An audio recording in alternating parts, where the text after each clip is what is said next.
దేనిని బట్టి లేదా దేని ద్వారా నడిపించబడుతున్నాం?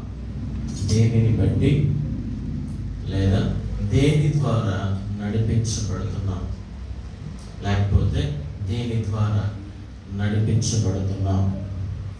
దేనిని బట్టి లేదా దేని ద్వారా నడిపించబడుతున్నాం లేకపోతే నడిపించబడుతున్నాం?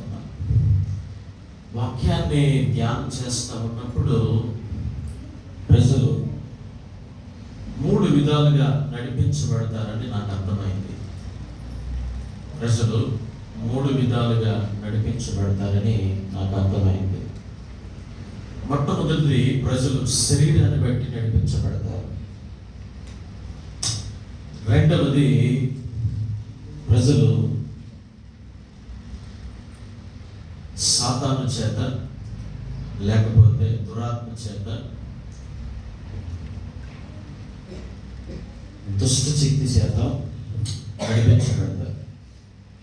మూడవది, ప్రజలు పరిశుద్ధాత్మ చేత నడిపించబడతారు. People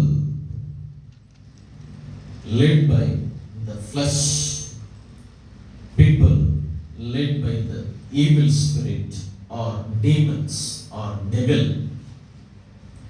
and also people led by the Holy Spirit of God. ఈ 3 విధాలుగా మనుషులు, ప్రజలు నడిపించబడతారు అని అర్థమైంది. ప్రపంచాన్ని చూసినప్పుడు, సంఘాలని చూసినప్పుడు, పరిస్థితుల్ని చూసినప్పుడు, దేవుని వాక్యాన్ని ధ్యానం చేస్తున్నప్పుడు నాకు అర్థమైంది.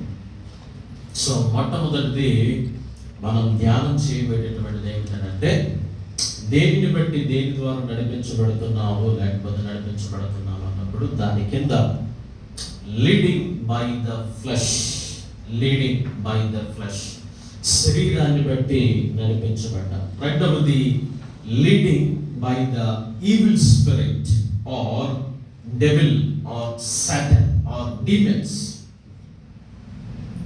దుష్ట శక్తుల చేత, దురాత్మ చేత, సాతాను చేత నడిపించబడినటువంటి వాళ్ళు కూడా బైబిల్ గ్రంథంలో ఉన్నారు. శరీరము చేత నడిపించబడిన వాళ్ళు ఉన్నారు. అదే రీతిగా సాతాను చేత లేకపోతే సాతాను అనుచరులైనటువంటి డీమన్స్ చేత, అపవిత్ర ఆత్మల చేత నడిపించబడిన వాళ్ళు ఉన్నారు. అదే రీతిగా బైబిల్ గ్రంథంలో మనం చూసినప్పుడు పరిశుద్ధాత్మ చేత నడిపించబడిన వాళ్ళు కూడా బైబిల్ గ్రంథంలో ఉన్నట్లు మనం చూడవచ్చు. ఏది ఏమైనప్పటికీ మనము మొట్టమొదటిది ధ్యానం చేద్దాం. దాని తర్వాత కింద ఉన్నటువంటి విషయాలు కూడా మనం ధ్యానం చేయడానికి ప్రయత్నించేద్దాం. కళ్ళు మూసుకొని ప్రభు సహాయం కోరుతూ, ప్రభు